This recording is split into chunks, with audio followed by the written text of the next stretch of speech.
Forecast. Format Podcast. Assalamualaikum warahmatullahi wabarakatuh. Waalaikumsalam warahmatullahi wabarakatuh. Perkenalkan, nama saya Ahmad Ivan Abid Nugroho dan kali ini saya didampingi teman saya. Mustabati. Dan kali ini kita teman-teman baru perdana nih membuka acara apa? Forecast. Format Podcast. Jadi gimana perasaannya pertama kali Alhamdulillah, podcast senang. nih? Baru kali ini. Nah ya baru kali ini ya baru podcast ya. Ya mungkin kalau gugup gak apa-apa ya. Nggak apa-apa. Dan tujuan dari acara ini teman-teman, podcast ini yaitu untuk mensiarkan agama Islam. Jadi kira-kira nih kan ini zaman udah sedikit berubah ya teman-teman. Dan tujuan podcast ini yaitu untuk menyebarkan agama Islam lagi lebih luas lagi melalui media sosial, begitu ya. Nah, dan kali ini kita ngapain? Mau bahas apa? Tentang Nuzulul Quran. Nuzulul Bincang Quran. Nuzulul Quran. Bahas tentang Nuzulul Quran ya. Iya. Nah, untuk tema kali ini yang bertepatan dengan acara dan bertepatan dengan Nuzulul Quran, kita dengan tema besar Nuzulul Quran ini kita kedatangan dengan sosok yang begitu istimewa nih teman-teman, yaitu Ustadz Afif Soleh. Assalamualaikum Ustadz. Waalaikumsalam warahmatullahi Bisa disapa dulu Ustadz teman-teman yang ada di rumah. Assalamualaikum warahmatullahi wabarakatuh. Waalaikumsalam warahmatullahi wabarakatuh. Semua pemirsa yang dimuliakan oleh Allah, alhamdulillah bisa silaturahim sama teman-teman. Iya. Mudah-mudahan sehat semua. Amin. Ustadz. Jadi teman-teman kalau ini sedikit informasi ya. Jadi Ustadz Afif Soleh ini cetakan asli dari TBS teman-teman. Cetakan asli TBS. Lalu setelah itu beliau melanjutkan ke UIN Syarif Hidayatullah Jakarta ya. Nah, beliau di Fakultas Dirasah Islamiyah. Seperti kita ya. Alma mater kita. Alma mater. Nah, beliau juga setelah itu lanjut di S2 ya, Ustadz. Nah, di S2 di PTI. Ya. Kalau boleh tahu Ustadz, kira-kira akhir-akhir ini di Ramadan ini kegiatannya apa sih Ustadz? Ya, yang namanya lelaki panggilan ya.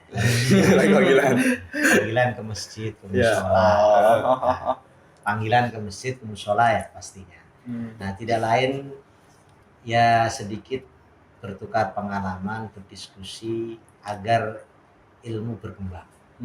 Karena bolak-balik ketika ilmu tidak didiskusikan, diajarkan, disampaikan ya akan hilang dengan sendirinya. Iya benar. Itu kegiatan sehari-hari seperti itu. Ya. Dan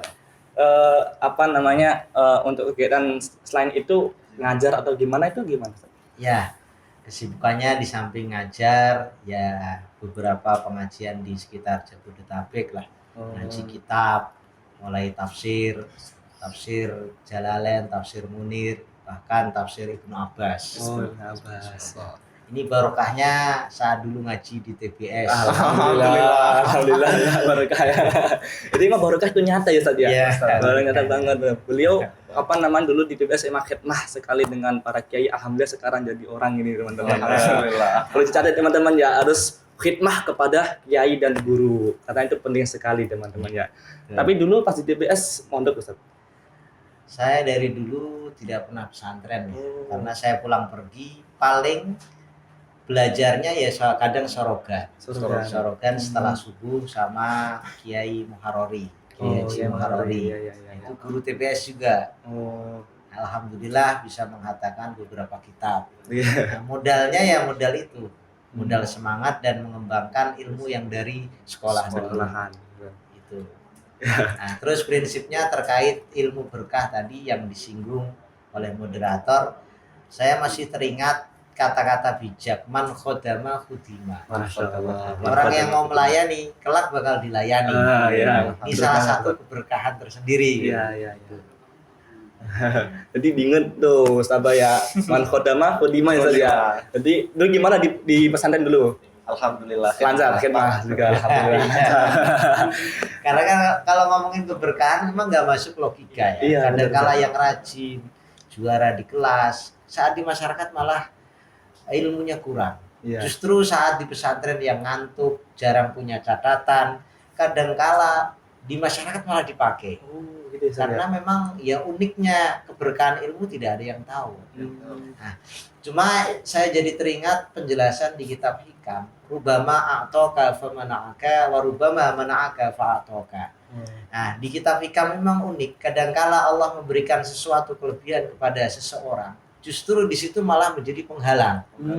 Contoh saat pesantren itu pintar, cerdas, hafalan cepat, itu menjadikan dirinya jumawa.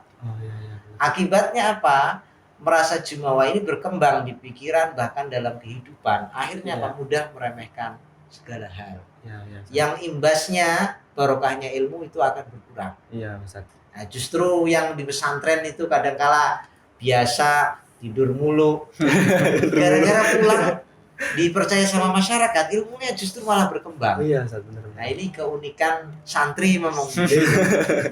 Dia walaupun dulu tidur tapi ternyata pas pulang malah disuruh ngaji gitu, Ustaz. Iya. Malah banyak yang gitu. Iya, banyak. Gara-gara khidmat tadi ya, Ustaz. Iya. Ini pentingnya khidmah itu di situ.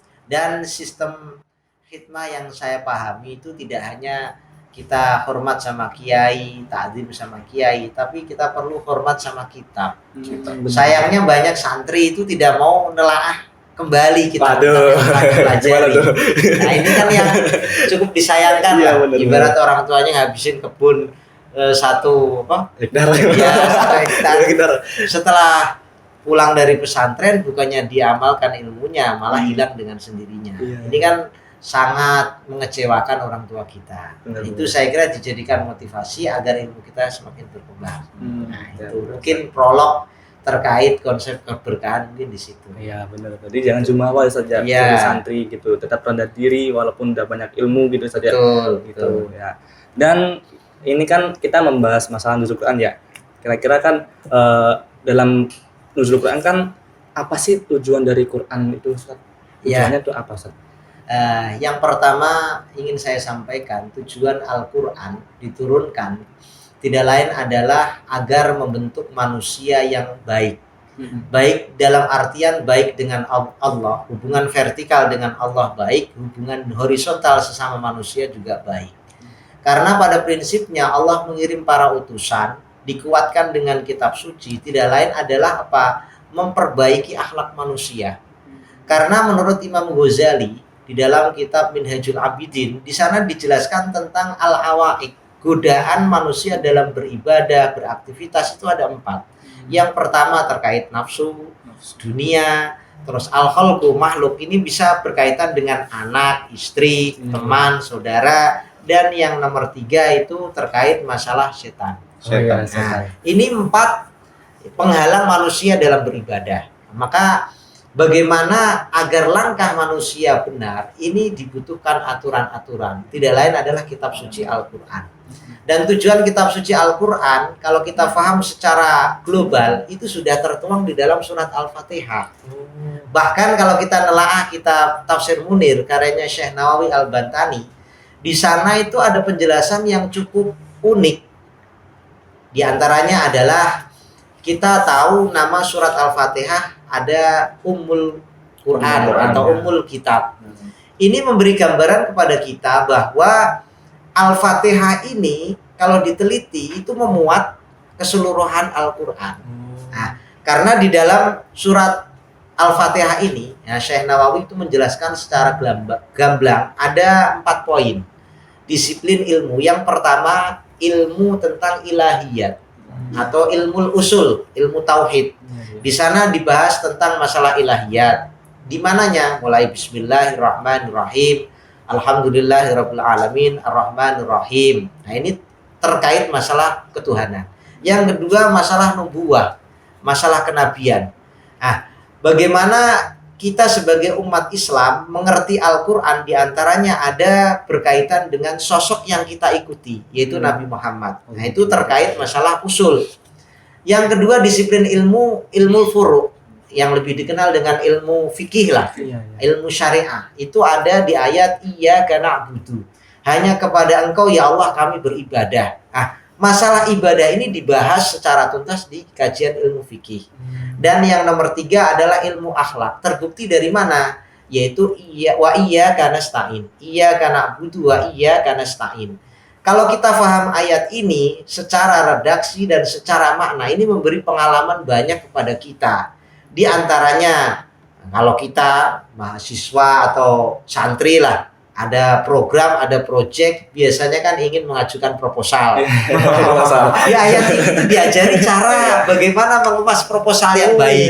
Apalagi ketemu orang kaya, kita mau minta dana. Nah, salah satu caranya adalah puji dulu orangnya. Bapak ini terkenal dermawan, terkenal baik, ini. Nah, lantas orangnya kan lantas bertanya, maksud Anda kesini mau ngapain, Mas? Begini Pak Haji, saya kesini silaturahim, yang kedua ingin mengajukan proposal. Ini salah satu caranya. Ibadah dulu baru kita minta.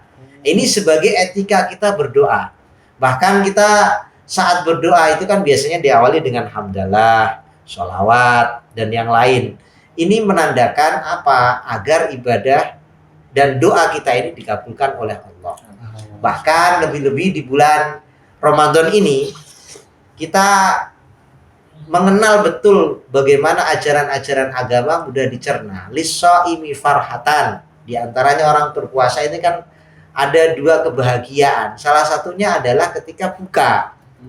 Nah, sebelum doa kita dianjurkan untuk berdoa. Nah, ini sering kali kita lupa. Kita sering ingat kan kadang kopinya, kolaknya. Takjilnya dulu. Ya. Nah, itu tujuan Quran yang nomor disiplin ilmu yang ada di dalam Al-Fatihah. Dan yang ketiga adalah terkait qasas tentang kisah-kisah wal akhbar al-madiyah, kabar tentang orang-orang terdahulu, baik orang yang diberikan kenikmatan, siapa itu? Ya para nabi, para syuhada, siratal ladzina an'amta alaihim. Terus yang kedua terkait masalah orang-orang yang dimurkai oleh Allah, ghairil maghdubi alaihim waladdallin. Nah, dari sini kita tahu bahwa di dalam surat Al-Fatihah ini memuat disiplin ilmu yang perlu kita pahami. Maka kajian seluruh Al-Quran ketika kita sudah memahami Al-Fatihah itu nggak jauh dari 4 hal tadi. Masalah ilahiyat, masalah nubuat, hari kiamat, terus masalah fikih. Bahkan Imam Al-Ghazali menjelaskan ayat-ayat terkait masalah hukum fikih itu kisaran 500 ayat. Nah, padahal jumlah ayat Quran itu kan di atas 6.000 kan.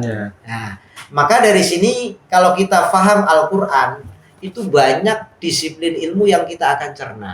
Tidak hanya masalah proposal dan yang lainnya. Nah, maka kembali lagi konsep tujuan utama Al-Quran tidak lain adalah diturunkan kepada manusia hudan sebagai petunjuk kehidupan. Karena dalam perjalanan seseorang mengarungi bahtera kehidupan ini, kadangkala kehidupan ini tidak terduga. Nah, contoh dalam kehidupan, banyak orang yang awalnya pinter tapi akhirnya ini tidak bermanfaat.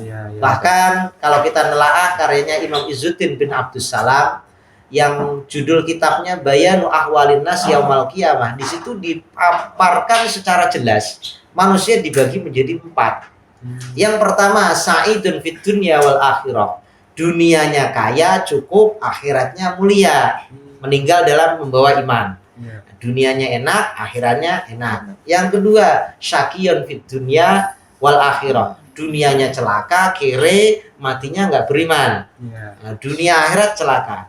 Yang nomor 3, sa'idun fid dunya. Dunianya cukup, tapi tidak beriman, akhiratnya celaka. Nah, begitu juga sebaliknya, dunianya ini kere, pas-pasan, kadang kurang terus, tapi beriman, akhirnya masuk surga. Dari keempat inilah perlu kita pahami dan merenungi. Kadangkala nasib orang tidak ada yang tahu. Maka dengan adanya kita memahami isi Al-Quran dan tujuannya, memberi pelajaran agar apa? Jangan pernah putus asa. Nah, ini kuncinya di situ. Jangan putus asa. Jangan putus asa. Ini terkait tujuan Al-Quran. Bahkan ayat yang selalu dikutip para penceramah ketika bulan Ramadan itu kan syahrul Ramadan alladzi hudal linnasi bayinat. Itu kan udah jelas. Hudan petunjuk wa bayinat dan memberi gambaran lah, penjelasan tentang kehidupan, baik hukum, kisah hidup, sejarah orang. Nah, Ini hal-hal yang perlu kita cermati bersama. Itu gitu. tentang tujuan Al-Quran. Oh. Nah, untuk lebih jelasnya lagi, kalau kita mau menelaah, misalnya kitab karyanya Imam Izzuddin bin Abdul Salam yang sering digaungkan Gus Baha. Salah satunya adalah kitab apa? Mana satu? Perlu ditelaah kembali. Kitab Syajaratul Ma'arif. Ini memahami kehidupan itu mudah. Bagaimana menerapkan ayat Al-Quran. Contoh yang sering terjadi di masyarakat adalah la yutrakul haqqu li ajlil batil. Kebenaran tidak bisa ditinggalkan karena di situ ada kebatilan. Nah, ini kiai-kiai kita kan sangat bijak bagaimana menerapkan Al-Quran sedemikian rupa tanpa menyinggung orang lain. Bahkan sekolahan kita lah ibaratnya di TBS dulu, kita mengenal Mbah Sunan Kudus. Bagaimana ajaran Islam bisa diserap semua kalangan, baik yang muslim maupun yang non-muslim. Itu. Nah, itu tidak lepas dari pemahaman dalam memahami Al-Quran tadi. Itu. Oh, jadi emang Al-Quran itu tujuannya emang tadi termaktub dalam Al-Fatihah semua tadi. Nah, terus sekarang kan tadi Ustaz menyinggung tentang Al-Quran itu hudal linnas gitu kan Ustaz. Nah, Ustaz tadi menjelaskan untuk memahami Al-Quran. Nah, tapi sekarang kan Ustaz, ada orang tuh sekarang harus menghafalkan Quran Ustaz. Itu bagaimana Ustaz? Kan sekarang itu lebih baik mana sih menghafal Quran dulu atau kita mempelajari ilmu-ilmu lainnya terlebih dahulu Ustaz? Itu bagaimana Ustaz? Kalau saya amati di Timur Tengah khususnya dan di Indonesia, contoh ulama-ulama misalnya Imam Asy-Syafi'i hafal Al-Quran usia sekitar 7 tahunan. Nah, setelah beliau hafal, beliau menerapkan kaidah al-fahmu ba'dal hifzi. Jadi beliau mendapatkan pemahaman setelah hafal duluan. Nah, hal ini beliau selalu kembangkan. Sayangnya sekarang ini banyak orang yang hafal Quran mandek, stagnan, hanya deres, apalagi kalau dapat proyek halaman di berbagai undangan. Akhirnya berkutat di situ-situ terus. Nah, padahal kalau kita mau menelaah setelah kita hafal Quran dikembangkan. Nah, contoh Imam Asy-Syafi'i setelah hafal Quran 10 tahun sudah hafal kitab Muwatta. Jadi Imam Asy-Syafi'i sebelum ngaji kepada Imam Malik, beliau ini sudah hafal terlebih dahulu. Nah, ini ulama-ulama Timur Tengah kebanyakan itu metodenya hafal Quran terlebih dahulu, dikembangkan disiplin yang dia geluti. Ada yang ke fikih, ada yang ke usul fikih dan yang lain-lain. Sedangkan kalau di negara kita banyak fenomena sekarang ini, orang tua menggebu-gebu mesantrenkan anak di tahfidz. Tapi kadangkala mandek di tengah jalan. Mandeknya dalam artian setelah lulus tahfidz ini seharusnya kan disuruh pesantren lagi untuk belajar kitabnya. Agar apa yang dihafalkan dan isinya itu bisa dimengerti. Karena tujuan Al-Quran diturunkan tidak lain agar bisa diamalkan. Walaupun membacanya sudah bisa mendapatkan pahala, tapi mukjizat terbesarnya ini saat kita kaji. Bahkan uniknya saya jadi teringat di kitab Tafsir At-Tustari, ini kitabnya ini. Sebagai kitabnya Ustaz. Iya, ini kitabnya. Karena memang saya LC lulusan Ciputat. Nah, kitabnya ini di luar kepala, ini saya bawa. Beda kalau lisensi yang dari Timur Tengah kebanyakan kan sudah hafal, udah bawa kitab sudah bisa. Kalau saya harus bawa kitab ini. Oh iya benar. Nah, ini di halaman 19 ini ada kisah yang menarik. Apa itu? Imam Sahal At-Tustari, beliau ini meninggal pada tahun 283. Beliau menceritakan mastaula waliyan min ummati Muhammad sallallahu alaihi wasallam. Jadi Allah Subhanahu wa taala memberikan pangkat kewalian kepada umat Nabi Muhammad khususnya itu dengan cara apa? Allamahul Quran. Jadi Allah ngajarin wali tersebut Quran. Imma zahiron, ada kalanya zahirnya, wa imma batinan, ada kalanya batinnya. Nah, orang-orang sekitarnya bertanya, kalau zahir kita sudah bisa memahami, yaitu bisa baca Quran. Kalau batin apa? Nah, beliau ditanya, batinnya adalah ya fahmuhu, paham isi Al-Quran. Nah, setelah itu Imam Abu Bakar As-Sidzi. Nah ini waqala Abu Bakar As-Sidzi. Oh iya iya Ustaz. Itu cerita. Saat cerita ini Imam Junaid, nah, yang jadi rujukan imam dalam dunia tasawuf. Iya. Beliau mendengar, bahkan membenarkan, benar, Shodaqah Sahal, Imam Sahal itu benar. Di Baghdad dulu itu ada budak hitam, budak loh ini.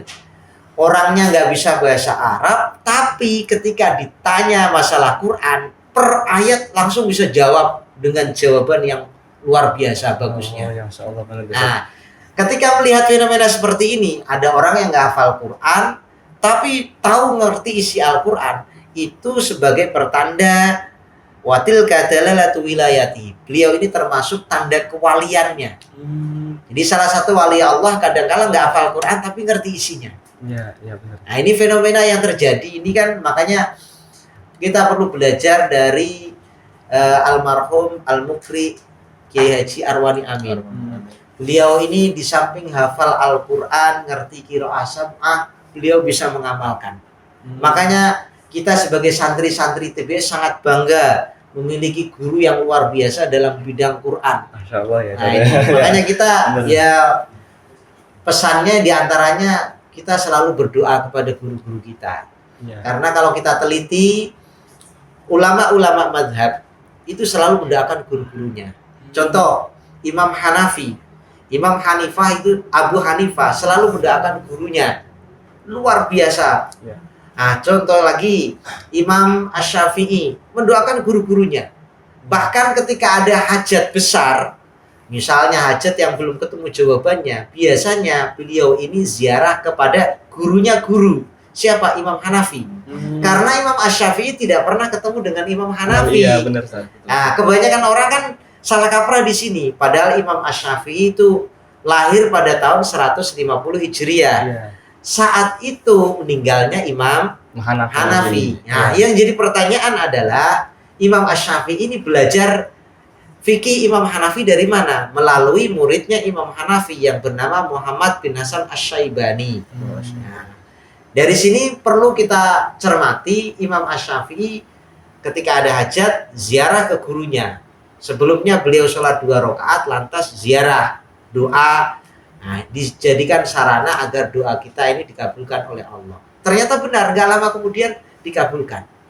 Maka dari sini peranan guru dan murid itu penting. Iya, Ustaz. Walaupun kita nanti kerja dapat proyek banyak misalnya. Nah, biasanya santri kalau udah malam buana kan kadang ada yang proyek. Saat dapetin proyek ini kan nggak semudah dibayangkan. Kadang kala ujiannya banyak. Nah, biasanya saat kita di bawah inilah baru teringat bagaimana jasa-jasa guru-guru kita. Iya, Ustaz. Maka pentinglah kita kiranya belajar dari ilmunya, yang kedua dari ahwalnya, perilaku guru-guru kita. Kadangkala perilaku guru kita ini sebuah jawaban. Ya kadang memang gitu. Ya, bener. kita nggak perlu nyari jawabannya. Kiai saya menyelesaikannya bagaimana? Nah, udah bisa. Ya bener. Nah, itu terkait beberapa keistimewaan Al-Quran itu seperti itu. Jadi fenomenanya ada yang banyak hafal Quran tapi nggak ngerti fikihnya. Nah, seringkali terjadi di perkotaan lah. Ujiannya adalah ketika orang hafal Al-Quran nggak ngerti fikih. Wah, bahaya itu saja. Ya, contoh sholat 4 rakaat misalnya duhur atau asar atau isya. Setelah 2 rakaat seharusnya tahiyat pertama. Nah, dia lupa langsung berdiri. Iya. Nah, padahal makmumnya ini demo subhanallah, kenceng-kencengan subhanallah, akhirnya kan dia deredek, bingung, nggak tahu Bingung ya? gitu. Bingung. Ini ngapain maksudnya? Iya. Ternyata dia ingat setelah berdiri lengkap, akhirnya apa? Mau turun lagi untuk melakukan tahiyatnya. Maka dari sini kan sangat membahayakan. Nah, ini perlu ilmu fikih. Hafal Quran itu penting. Ya. Apalagi kalau orang yang hafal Quran di daerah Jakarta suaranya bagus, rezekinya ngalir. Nyala. Karena orang perkotaan biasanya kan nyari yang suaranya enak, yang hafal Quran. Ya, Kalau kita hafalannya kulhuwa ya, Suaranya itu bisa tersingkir dengan secara pelan-pelan gitu. Awas gitu. Nah, karena di perkotaan itu sangat sangat ketat lah. Iya. Baca, kita disuruh khutbah, baca teks, udah dikasih tanda sama DKM, besok nggak usah diundang karena khutbahnya Pakai teks. pakai teks. teks. Ini tantangan kita sebagai santri alumni TBS itu bisa mengembangkan seperti itu. Ya, berarti itu harus mengikuti zaman saja kita ya, Betul. Ustaz, ya. Ya, kan kita sebagai orang TBS itu alumni TBS belajar ilmu agama juga. Kalau bisa ya tetap menghafalkan Quran ya saja, Ya. tetap untuk memahami dan menghafal gitu. Betul. Jadi untuk ibarat bersaing lah gitu ya saja, bersaing dengan orang-orang luar sana ya. Iya. Apalagi orang TBS kan belajar ilmu fikih, ilmu usul fikih dan lain-lain sebagainya itu Iya. saja. Ya gitu. Selanjutnya Ustaz bertanya tentang apa namanya Al-Quran zaman sekarang itu kan tadi Ustadz membahas perihal masalah Al-Quran itu harus diselingi dengan membaca membahas tentang usul fikih dan fikihnya Ustadz. Nah, untuk setelah itu kan zaman sekarang juga Ustadz, anak muda itu pada kehilangan arah sejarahnya, alias dia tuh nggak tahu sejarah Lailatul Qadar sendiri atau nuzul Quran. Itu bagaimana pada Ustadz menanggapi hal tersebut gitu Ustadz? Ya, Anak muda tersebut itu gimana? anak muda sekarang ini memang sudah menjadi tren ya.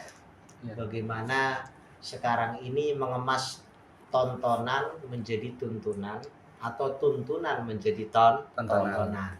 Nah, anak-anak sekarang ini banyak yang sudah hafal tentang ayat inna anzalna fi lailatul qadar, bahkan sudah mengerti tentang Lailatul Qadar. Yang cukup disayangkan adalah kurang pahamnya masalah ilmu agama yang menjadikan dasar bagaimana membangun kualitas umur. Karena kalau kita merujuk ke surat inna anzalna fi lailatul qadar ini, itu malam Lailatul Qadar ini mengajarkan kepada kita bagaimana satu malam ini itu bisa dilipat gandakan sampai Seribu kali. bulan. Nah, Iya, ini menandakan umat Nabi Muhammad diajari bagaimana membangun kualitas umur. Di samping kuantitas umurnya panjang, kualitasnya bagus. Nah, sayangnya kalau kita teliti dalam sejarah, usia umat Nabi Muhammad itu pendek bila dibanding dengan umat-umat lain. terdahulu. Contoh kayak Nabi Nuh sampai ratusan tahun. Ya. Nah, umat Nabi Muhammad paling kisaran di bawah 100. Sampai di atas 100 kan udah jarang sekali. Nah, dengan adanya Lailatul Qadar seharusnya ini dijadikan evaluasi. Amalan sedikit tapi pahalanya itu berbukit-bukit. Nah, lebih-lebih kalau kita belajar konsep umat Nabi Muhammad ini unik. Ya. Saya sering mengatakan umat Nabi Muhammad itu ibarat kayak orang Jumatan. Emang kenapa Ustadz? Jumatannya telat, pulangnya paling cepat, kepengennya dapat berkat. Iya. Parah banget sih itu tadi. Nah, ini fenomena. Tapi memang betul, ini persis dalam hadis. Nahnul akhirun, Iya. as-sabiqun. Kita itu sebagai umat Nabi Muhammad, umat yang terakhir, tapi bisa masuk surga duluan. Iya, Ini menandakan bahwa kualitas amalan umat Nabi Muhammad ini bisa mengalahkan umat-umat terdahulu. Maka saya jadi teringat Imam Ibnu Athaillah di dalam kitab hikamnya, rubba umrin saat amadu wa qallat amdadu. Kadangkala usia itu panjang tapi nggak berkualitas. Iya, Ustadz. Kadangkala juga ada orang yang umurnya pendek tapi kualitasnya ini luar biasa. Contohnya siapa? Imam Nawawi Ad-Dimashqi. Pengarang kitab Majmu', pengarang kitab Al-Adhkar, pengarang kitab Riyadhus Shalihin. Usianya itu 42 atau 40, pokoknya di atas 40-an lah. Belum sempat nikah, masih jomblo. Belum nikah ya, Ustadz? belum Tapi alim nikah. banget gitu ya. Iya. Iya. Tapi bagaimana kualitasnya ini? Orang sekarang susah. Gampangannya seperti kayak Imam An-Nawawi. Umur 40 tahun makannya sedikit. Bahkan di beberapa kitab itu dijelaskan beliau itu makan hanya sekali. Sehari sekali. Sehari sekali. Ini menandakan beliau ini tirakatnya luar biasa. Iya, benar-benar. Nah, ini kalau kita teliti ulama-ulama terdahulu itu unik. Bahkan saya jadi ingat kalau ngomongin kitab ini. Kita lagi Saya saja. Abdul Fattah Abu Buddha itu punya karangan judulnya Al Ulama Al Uzzab. ulama-ulama yang jomblo. Oh. Itu ada daftarnya siapa-siapanya. Nah, jomblonya ini bukan gara-gara nggak punya uang, tapi beliau ini lebih konsentrasi di bidang keilmuan.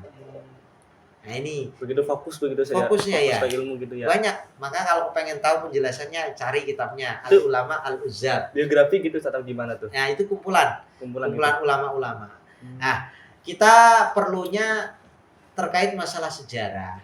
Nah, caranya bagaimana? Kita akan termotivasi saat kita mengkaji biografi seseorang. Misalnya ulama-ulama kita saat ada diceritakan pendiri TBS misalnya. Ada kiai ini, kiai ini, kiai ini, perjuangan beliau belajar bagaimana menghafal, kita akan semangat. Nah, yang menjadi permasalahan sekarang ini nggak di mana-mana. Kurangnya orang tua, ini kalau saya amati, orang tua entah bapak atau ibunya ini kurang bercerita tentang cerita hal-hal kehidupan lah. Misalnya cerita tentang nabi, cerita tentang hewan. Nah, padahal ini akan membentuk di Karakter gitu. karakter anak gitu. anak itu dari cerita. Nah, sekarang ini di mana-mana saya teliti itu jarang orang tua yang mau cerita lagi. Mau dikasih HP gitu. Ya. Dikasih HP buat nonton gitu malah ya. Cocomelan. Iya. Ya. Ini fenomena sekarang ini itu seperti Ya. itu. Makanya terkait masalah sejarah Lailatul Qadar itu generasi muda sekarang ini mengesampingkan. Ya, karena ya kurang pemahaman dan faktor apa? Faktor yang terpenting adalah media. Iya, iya. Sekarang anak itu dibentuk oleh media. Contoh kalau orang tua dulu kita atau saat kecil itu habis maghrib biasanya ngaji. Iya, benar-benar. Ngaji. Kalau anak sekarang ngajinya apa? Bapaknya main TikTok. Mainnya Nah, IG. Iya, mainnya IG. Anaknya nggak mau kalah. Hanya ngegame. Game Ya. ML gitu ya. Fenomena sekarang ini seperti itu. Makanya terkait kita sebagai alumni TBS yang mengerti ilmu agama, ya memang harus maju, menyemarakkan bagaimana masyarakat kita ini senang Quran, ngerti sejarah, yang ujungnya adalah membuat hidup kita ini berkualitas tadi. Nah, ini salah satu tujuannya seperti itu. Iya. Dan alasan lain kalau boleh tahu kan tadi kan gara-gara udah ibarat dicekoi itu Ya. dengan kemajuan zaman dengan HP dan lain-lain saja. Dan juga apakah benar Ustaz zaman sekarang itu anak-anak gak mau belajar sejarah itu gara-gara emang dia membahas masalah kayak kuliah gitu Ustaz kan. Nah, dia tuh gak mau belajar sejarah gara-gara kayak gak ada manfaatnya gitu Ustaz. Kan dia kan kayak membahas gitu sejarah buat apa sih? Ngapain sih belajar sejarah Ya. gitu? Kan udah mending kayak belajar ekonomi aja nanti buat bekerja gitu kan saja. Itu bagaimana Ustaz dengan tanggapan Ustaz dengan hal tersebut gitu? Ya, begini, ibarat kita mengendarai mobil, kaca depan kita itu lebih besar. Terus kenapa ada spion? Nah, spion itu pasti lebih kecil daripada kaca yang di depan. Ini mengajarkan kepada kita masa depan kita itu masih menjadi teka-teki. Kita harus optimis. Nah, sejarah ibarat kayak spion, melihat ke belakang. Kadangkala kita untuk mau mendahului mobil yang di depan kita perlu flashback ke belakang, adanya Iya. sejarah. Sejarah. Nah, maka tugas kita memang sejarah memang berkaitan dengan angka, kejadian, tempat. Nah, ini yang seringkali menjenuhkan sehingga sedikit banyak ketika guru tidak bisa menjadikan cerita yang unik, anak-anak nggak akan termotivasi. Jadi Makanya dari guru Ustaz ya. ya, itu faktor terpenting seorang guru sejarah harus bisa menjelaskan secara detail. Mulai dari suaranya, penggambarannya, bahkan kita harus bisa menirukan. Iya. Mulai jenis misalnya hewan apapun. Nah, itu harus bisa. Jadi soal detail. Jadi dari guru juga harus mengetahui dan sejarah tersebut ya Ustaz ya. Iya. Agar bisa diterangkan kepada murid agar murid tidak tahu menahu gitu saja. Iya. Jadi hubungan antara guru dengan murid itu harus ada gitu Ustaz. Iya, betul. Benar banget Ustaz ya. Ini. Nah, Dan juga mau tanya lagi nih Ustaz. Mungkin pertanyaan ini sedikit aneh gitu saja. Kenapa sih Ustaz kok Al-Qur'an diturunkan kepada Nabi Muhammad di Mekah Ustaz? Itu gara-gara apa Ustaz? ya. Begini. Di dalam Al-Qur'an, nah, kalau bacaan saya ada yang keliru tolong diingatkan. Wa ma arsalna mir rasulin. di situ kan ada penjelasan, tidaklah kami mengutus seorang utusan illa bilisani qaumihi, menggunakan bahasa kaumnya. Nah, kalau kita lihat dalam sejarah bagaimana turunnya Al-Qur'an, Makkah sesuai penjelasan di Quran, inna awwala baiti wudi'a lin-nasi lalladzi bi Bakkah. Itu kan di Mekah. Mekah itu pusaran dunia. Nah, dan Nabi Muhammad diutus oleh Allah Subhanahu wa taala kepada kaum yang ummiyin. Dan di Mekah khususnya. Pertanyaannya, ummi itu apa sih? Ya, bener, ini kan nggak bisa lepas dari kaitan masalah nuzulul Quran. Nah, di Mekah itu sebetulnya sebagai sentral bagaimana jalur perdagangan, jalur interaksi sosial. Bahkan kita pernah mengkaji di dalam Quran ada surat Ar-Rum. Surat Ar-Rum itu kan menjelaskan bagaimana ada negara adidaya, gamanya negara besar lah, antara Persia dan Romawi. Nah, maka saat itu di tengah-tengah. Nah, dihadapkan bagaimana orang yang penyembah matahari, majusi, satu lagi ahli kitab. Nah, saat itu orang Islam itu pro yang ahli kitab. Ibaratnya dicemooh sama orang-orang musyrikin saat itu yang pro ke Persia. Nah, maka turun surat Ar-Rum itu. Alif Lam Mim gulibatir Rum fi adnal ardi wa hum min ba'di ghalabihim sayaglibun. Nah, setelah beberapa tahun akhirnya Persia bisa dikalahkan, itu kan nantinya. Nah, awalnya Romawi kalah, Persia nanti bakal dikalahkan. Nah, ini memberi pelajaran bahwa Makkah itu menjadi sentral tersendiri. Bahkan saya jadi teringat di kitab Nurul Zulam itu ada penjelasan Makkah wasatul bilad wallahu raufun bil ibad. Nah, itu kan penjelasan unik. Nah, terus lagi kenapa yang tadi yang ummi? Ummi di sini adalah la yaqra wa la yaktub. Enggak bisa baca, enggak bisa menulis. Bukan berarti itu bodoh, bukan. Nah, rahasianya kenapa Nabi dijadikan oleh Allah ummi? Nah, ini ada di juz 21 surat Al-Ankabut, wa ma kunta tatlu min qablihi min kitabi wa la takhutuhu bi yaminika idzal lartabal mubtilun. Ayat ini menjelaskan, bahkan menguatkan Nabi nggak bisa baca, nggak bisa menulis, menandakan bahwa itu wahyu, benar-benar dari Allah. Kalau seumpama Nabi bisa menulis, anggapan orang-orang kafir, anggapan ahli kitab, benar berarti Nabi bisa, berarti ngambil dari kitab-kitab sebelumnya. Oh iya, benar. Nah, ini menandakan Quran ini bal huwa ayatum bayyinatum fi suduril ladina utul ilm. Ini wahyu yang diberikan oleh Allah kepada orang-orang pilihan. Menandakan Quran ini wahyu. Bukan karangan, bukan saduran ya. Ini rahasia kenapa Allah menjadikan Nabi itu ummi. Iya, benar. Berarti ada faedah sendiri saja di samping Nabi ummi itu tetap ada faedah sendiri. Aku nanti orang kafir mikirnya ini karangan Nabi Muhammad sendiri gitu saja. Jadi tadi kan Ustadz bilang kalau Quran diturunkan itu sesuai dengan keadaan umat tertentu gitu kan. Berarti kalau seandainya di Jawa, berarti bahasa Jawa bisa jadi saja. Bahasa Jawa seumpamanya saja, seumpamanya ya. Ganti ya. Seumpama tapi enggak mungkin ya saja. Ya benar. Terus kenapa di Makkah? Nah, kalau kita lihat kan secara geografis Nabi yang terakhir ya di tengah-tengah sebagai pusaran. Nah, karena bahasa Arab ini salah satu bahasa yang paling banyak keunikan. Mulai dari fasohahnya, balaghahnya, ini benar-benar jarang orang yang bisa menandingi. Bahkan kalau kita teliti, Al-Quran sampai menantang seluruh manusia, seluruh jin untuk bisa menandingi Quran, satu Quran. Itu pertama, ternyata nggak ada yang bisa. Nah, yang kedua tantangannya apa? Kalau nggak bisa satu Quran, 10 surat. Ternyata nggak ada yang bisa juga. Akhirnya ya wes, kalau memang nggak bisa 10 surat, satu surat saja. Nah, maka wa in kuntum fi raibim mimma nazzalna ala abdina fa'tu bisuratin misli.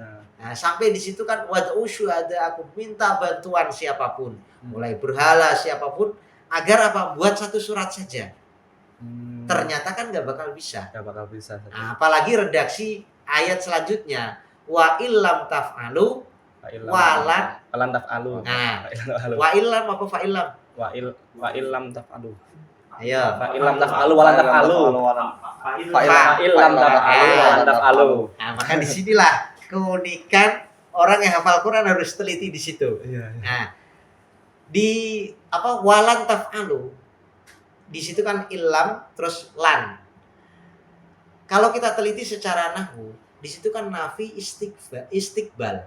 Jadi menafikan selama-lamanya nggak akan ada yang bisa. Iya, benar. Walan taf'alu nggak ada yang bisa. Bahkan Musailimatul Kadzab ingin mencoba nandingi Quran. Nandingi Quran Ya, mencoba gitu ya? menandingi satu surat aja. Dia ngikutin kayak surat Al-Qari'ah. Nah, Al-fil, malfil, wa ma adraka malfil, al-filu lahu khurtumun tawil. Secara bahasa ngikuti Al-Qari'ah, tapi Iya. secara makna orang Arab lebih pintar daripada tulisannya. Bahas Kenapa? gajah satu ya? Gajah. Bahas gajah. Gajah, tahukah kamu gajah? Gak usah dijelasin juga udah tahu. Tahu ya tadi ya? Iya, benar. Nah, ini menandakan Quran gak ada yang bisa menandingi. Jadi emang seagung itu Quran, emang sampai gak ada yang menandingi ya. Ya, Jadi emang ini murni dari Allah gitu Ustaz ya. ya, Dan juga Ustaz ini bertanya tentang ini Ustaz. Kan Al-Qur'an di surat Al-Qadr itu diterangkan bahwasanya inna anzalnahu fi lailatul qadr gitu. ya. Dan di ayat lain diterangkan bahwasanya wa nunazzilu minal Qur'an Ustaz. Ya. Nah, itu kan konteksnya menggunakan kalimat nazzala dan anzala. Itu Ya. perbedaannya apa Ustaz ya? Oh, Kalau iya. boleh tahu, Ustaz. Terkait nuzulul Quran, ini ada menggunakan redaksi nazzala, Iya. bitat'if. Nazzala ataupun menggunakan redaksi tanzil. Nazzala yunazzilu tanzilan. Nah, ada yang menggunakan anzala, inzal masdarnya. Satu lagi nazala. Wa bil haqqi anzalnahu wa bil haqqi nazala. Enggak ada Nah, tasdid ya, Ustaz ya? Ya. Oh iya. Nah, tiga. Secara nahwu dan implikasinya, sorof dan nahwu maupun implikasi ke maknanya, apakah ada? Ada. Terutama terkait kalau anzala, Allah menurunkan secara global. Jadi dari Lauhil Mahfud ke sama Baitul Izzah ke sama dunia itu seglobal pada malam Lailatul Qadar. Sedangkan yang tanzil, nah ini Allah menurunkan kepada Nabi Muhammad bihasabil waqa'i. Ketika ada kejadian-kejadian, turun satu ayat, turun beberapa ayat untuk menjawab permasalahan-permasalahan. Misalnya ayat yang berkaitan tentang seputar haid. Wa yas'alunaka 'anil mahid. Iya, Nah, benar. para sahabat bertanya tentang haid itu apa? Dijawab. Nah, ataupun Nabi sedang berdebat kepada orang-orang ahli kitab atau orang kafir Quraisy. Misalnya terkait Tuhanmu itu seperti apa sih Muhammad? Am min dahabin am fiddah? Dari emas Atau atau berhala. atau dari yang lain lah. Nah, disitulah turun surat Al-Ikhlas, Qul huwallahu ahad sebagai jawaban itu. Maka dari sini perbedaannya kalau nazala itu turunnya itu berangsur-angsur. Ketika ada kejadian, ketika ada pertanyaan ataupun sebagai penguat Nabi Muhammad. Karena Nabi Muhammad secara sifat al-a'radul basyariyah seperti manusia biasa seperti kita. Nah, yang membedakan beliau ini seorang nabi dan rasul. Secara manusia biasa, ketika beliau ini dilecehkan, diremehkan, dibully, kadangkala sempat down. Bahkan turunnya surat Yasin ini mengajarkan kepada kita, nabi ini dituduh berbagai macam. Misalnya nabi itu seorang kahin, dukun, seorang hanya penyair. Bahkan ada yang lebih parah, majnun. Ini kan luar biasa bagaimana Nabi dibully oleh orang sekitarnya. Maka turun surat Yasin. Salah satunya penguatnya, Yasin wal Qur'anil Hakim innaka laminal mursalin. Nah, ini terkait masalah nazala yang turunnya berangsur-angsur bihasabil waqa'i awil hawadis. Kejadian-kejadian yang saat itu. Terus kenapa sih Ustadz kok Al-Quran diturunkan berangsur-angsur, nggak seperti apa nabi terdahulu kan Injil kan langsung satu gelondong gitu kan Ya. Ustaz, kayak kitab-kitab nabi-nabi sebelumnya juga gitu kan. Ya, Kenapa kok di Nabi Muhammad sendiri itu berangsur-angsur 2 fase juga kan? ya. Itu kenapa Ustaz latar belakangnya? Salah satunya adalah linusabbit Ustaz. fuadak. Jadi Nabi ini agar kuat. Kuat. Kuat dalam artian apa? Memahami ajaran agama step by step. Itu mengajarkan hafalannya tambah kuat. Walaupun Nabi sudah mendapatkan keistimewaan sanuqri'uka fala tansa. Nah, ketika ada kejadian, misalnya kejadian seperti ini, turun ayat ini, itu tambah kuat hatinya. Nah, ini pelajaran kepada kita, seorang santri yang sudah hafal Al-Quran, agar Qurannya ini lanyah di hati, di samping kita menelaah, mengulang-ulang, kita perlunya menyelesaikan permasalahan-permasalahan di sekitar kita. Misalnya kalau ada orang bertanya tentang haid, ada nggak ayat tentang haid? Kita akan lebih mengena. Yas'alunaka anil mahid. Qul huwa adan. Oh, namanya haid itu penyakit. Nah, ketika istri lagi haid, usahakan dijauhin. Dalam artian ya jangan begitu. Begitu apa tuh? Ya, ini kan hal-hal sebagai menguatkan kita, hafalannya kuat, ngerti isinya. Nah, jadi ini kuat.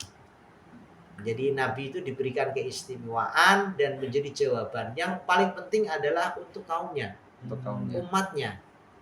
Nah, ketika ada permasalahan datang turunnya 1 ayat, 2 ayat, itu para sahabat ngafalinnya enak. Bisa dibayangkan ketika sahabat ini langsung turun 1 Quran. Niscaya akan memberatkan. Nah, ini memudahkan dan secara pensyariatan ajaran ini lebih memudahkan. Memudahkan untuk umat juga Ustaz ya. Ya, Benar. misalnya terkait masalah pensyariatan larangan khamr, itu kan beberapa fase. Pelarangannya ini tidak langsung dilarang enggak, tapi ada fase-fasenya. Nah, dari sinilah bagaimana Al-Quran mengajari kepada kita menjadi seorang Rabbaniyin. Rabbaniyin itu ngajarin kita menjadi ulama yang step by step. Dari yang terkecil sampai yang besar. Iya, benar. Bahkan ayat yang berbunyi kunu rabbaniyina bima kuntum tu'allimunal kitab wa bima kuntum tadrusun. Saya kalau membaca ayat ini unik. Bahkan kadang-kala selalu merasa tersindir. Kenapa tuh Ustaz? Kenapa? Kalau kita telaah secara mendalam ayat ini, yang namanya Rabbaniyin, kunu Rabbaniyina bima kuntum tu'allimunal kitab, apa yang kamu ajarkan, terus wa bima kuntum tadrusun, apa yang kamu pelajari. Secara orang, kalau kita melihatlah, orang ajar dulu apa belajar dulu? Belajar dulu. Seharusnya belajar dulu, baru ngajar. Ya. Kan begitu kan? Tapi kenapa yang tadrusunnya diakhirkan? Ini memberi pelajaran kepada kita, walaupun seorang guru, seorang santri, seorang kiai, ketika sudah nggak mau menelaah kitabnya lagi, bisa dipastikan bakal ketinggalan. Oh, iya. Nah, maka ini pelajaran penting bahwa orang bisa menjadi alim ketika mampu mengembangkan, selalu membaca. Nah, ini yang fenomena sekarang ini, umat Islam ini kurang membaca. Ya, benar. Literasi saja. Nah, Literasinya kurang banget gitu ya. ya. Padahal ayat pertama turun itu apa? Iqra Suruh baca baca. padahal. Nah, ini seharusnya nuzulul Quran ini memberi pengalaman kepada kita agar membaca Quran, membaca ilmu pengetahuan dan membaca alam kauniyah ini. Jadi emang Al-Quran mengajarkan kita itu selain kalau kita udah jadi orang tuh tetap belajar saja. Yeah. Jadi guru tetap belajar gitu. Apalagi mahasiswa saja. Yeah, Mahasiswa parah banget tuh. Kan kalau saya sendiri nih Ustaz ya, mau cerita dikit ya Ustaz ya. Kan saya kan dulu mau di TBS tuh. Tapi setelah kuliah tuh emang untuk bagi waktu tuh sulit Ustaz. Itu bagaimana Ustaz? Untuk tips-tips buat mahasiswa nih Ustaz nih. Pengacara. Orang biasa Ustaz. Ya, salah satunya kalau kita belajar dari ulama-ulama terdahulu. Yeah. Salah satunya adalah kitab Qimatuz Zaman karyanya Syekh Abdul Fattah Abu Buddha. Di sana itu dijelaskan ulama-ulama membagi waktu. Contoh Imam Asy-Syafi'i malamnya itu membagi menjadi 3. Di samping ibadah buat yang lain lah. Iya. Sepertiga buat istirahat, sepertiga buat ya ada yang menelaah dan yang lainnya. Ini kalau kita telaah ulama-ulama terdahulu bagi waktunya ini luar biasa. Bahkan saya menelaah itu ada ulama yang meninggal dunia gara-gara apa? Baca kitab, jalan kaki itu sambil baca kitab. Gede-gede. Saking baca kitabnya dia ketabrak keledai. Oh, padahal keledai doang Ustaz ya. Ada yang nabrak keledai Oh. dan disitulah menjadi beliau ini meninggal. Itu gara-gara apa? Saking waktu jangan sampai terbuang. Iya, iya. Yang digunakan adalah apa? Al umru qasir wal ilmu katsir. Oh iya. Umur pendek, ilmu banyak. Bagaimana cara bisa menggunakannya? Iya, iya, Ini. benar. Maka di kitab itu saya jadi teringat banyak ulama-ulama yang menghabiskan umurnya untuk ilmu. Imam An-Nawawi Ad-Dimashqi. Bahkan saya jadi teringat gurunya Syekh Abdul Qadir Al-Jilani. Ya, yang bernama Abil Wafa Ali bin Aqil. Itu termasuk azkiya ulama alam. Ulama yang paling cerdas sedunia ini. Kenapa? Beliau itu punya karya kitab Al-Funun. Al-Funun. Kitab Al-Funun Iya, itu dijelaskan sampai 800 jilid. Masya Allah. 800 jilid bayangin dah. Pas mungkin atau satu juz aja belum maklum Sekitar ya. 800 jilid. Kita bisa bayangkan, seumpama tebalnya segini aja loh. Iya. Itu kira-kira berapa meter? 100 meter. Rasa lebih lah ya kan. Nah, waktunya kapan? Iya. Oh iya. Iya sih. Nah, bahkan kalau kita menelaah itu kitab tadi itu, saya senang kitab itu. Bahkan di Ramadan kemarin kayaknya udah dibahas. Saya sempat mengupas kitab itu. Kitab Qiyamatuz Zaman itu ada ulama yang sampai nggak nelaah itu cuma dua kali, yaitu pengarang kitab Ibnu Rushd Al-Hafiz, pengarang kitab Ibnu Rushd. Ada yang ingat? Wah. Ayo, Lupa, Ustaz. Hidayatul Mujtahid. Mustahil. Oh, betul mustahil. Ibnu Rushd ini tidak membaca 2 kali dalam hidupnya. Yang pertama saat orang tuanya meninggal. Yang kedua saat malam pertama dengan Masa membaca gini sudah Ya. Nah, pertanyaannya orang sekarang bacanya udah jarang. Parah banget Bu, ya. Ini beliau ini menjadi tokoh gara-gara apa? Menggunakan waktu yang maksimal. Ada lagi ulama-ulama kalau baca itu saya senang banget jadi semangat. Iya, iya. Ada yang menulisnya itu apa ya? Saking nyari waktu, kesempatannya itu kadangkala apa ya? Di waktu-waktu tertentu. Iya, iya. Mulai dari Imam Sibawayh. Imam Sibawayh itu kan termasuk ulama yang meninggal, kitabnya belum dikasih nama. Terus yang namanya siapa saat kali gitu? Nah, makanya kitabnya dinamakan kitab Alkitab atau kitab Sibawayh gitu Oh, aja. gitu doang ya. Itu gara-gara masalah perdebatan yang akhirnya beliau ini meninggal. Ibaratnya sakit hati, debat menang, seharusnya menang, tapi gara-gara nggak didukung sama pemerintah atau apa, akhirnya aku sakit hati. Oh, gara-gara sakit hati doang saat Nah, ya. itu beliau ini saking alimnya. Maka di sekitar sini kan banyak kitab, misalnya kitab Al-Majmu'. Kita bisa boleh melihatlah berapa halaman, kapan nulisnya. Iya, benar. Nah, maka ulama dahulu itu jargonnya tadi al-umru qasir wal ilmu katsir. Nah, salah satu contohnya lagi agar kita semangat. Itu ibarat filosofi banjir. Al-qalil